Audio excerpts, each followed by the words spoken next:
অতে অজগর ওই আসছে তেরে, আতে আমতে আমি খাবো পেরে, আর ওতে ওল খেলে ধরবে গলা।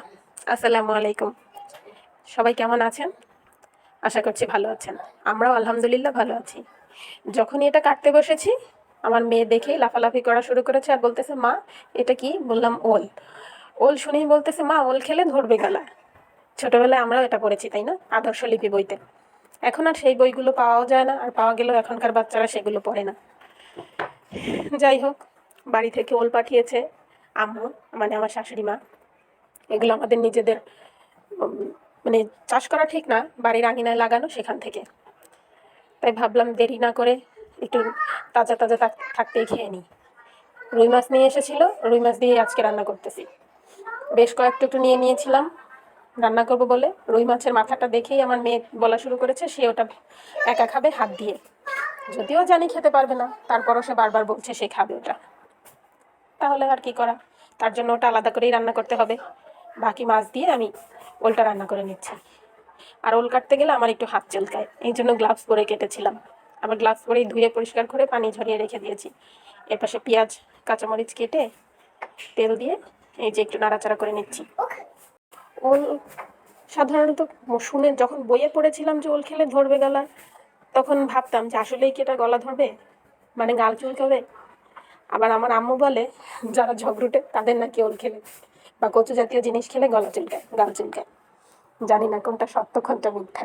আপনারা কি এ কথাটা শুনেছেন?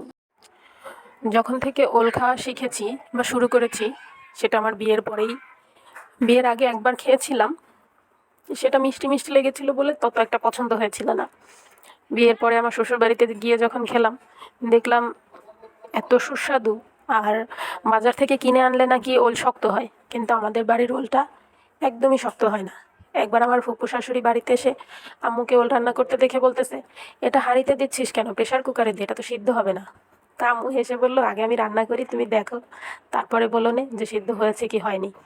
এই যে দেখেন, আমি কত অল্প ঝোল দিয়ে ওলটাকে বসিয়ে দিয়েছি। একদম রেগুলার মশলা দিয়েছি কিন্তু, পেঁয়াজ কুচি, কাঁচামরিচ কুচি, কুচি বলতে ফালি করে কাটা, রসুন বাটা, হলুদ গুঁড়ো, মরিচ গুঁড়ো, জিরে গুঁড়ো, লবণ, এগুলো একটু ভালো করে কষিয়ে নিয়ে তার মধ্যে ওলটা দিয়ে সেটাকেও একটু বেশ সময় ধরে আস্তে আস্তে কষিয়ে নিয়েছি। তারপরে ঝোল দিয়ে দিয়েছি। এই ঝোলেই আমার ওলটা এত সুন্দর সিদ্ধ হয়ে গিয়েছে মোমের মতো যে বলার মতো না।